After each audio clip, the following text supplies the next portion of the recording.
Oh, thank you so much. আপনার নাম? আমার নাম সৌমি দাস। আপনার নাম? মালবিকা মুখে। বাড়ি? বাড়ি নিবেদিতাপল্লী। তো কোন জিনিস রোদে শুকায় না কিন্তু ছায়াতে শুকিয়ে যায়? বলতে পারলেন? কোন জিনিস? ফোনে কি কারোর বলে সাহায্য নিচ্ছেন? না না। ঠিক আছে, আপনি ফোনে দিতে পারেন। ছায়াতে শুকিয়ে যায়। হ্যাঁ, ছায়াতে শুকিয়ে যায়। রোদে শুকায় না, ছায়াতে শুকিয়ে যায়। নাড়ু ফোনে নাকি?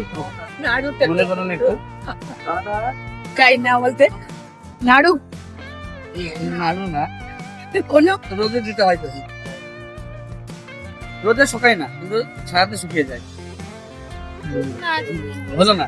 আচ্ছা, দর্শক বন্ধুরা, আপনাদের যদি কিছু জানা থাকে তাহলে আমাকে কমেন্টে বলুন। আর যদি মনে পড়ছে এসে আচ্ছা, বলে বলুন। হ্যাঁ।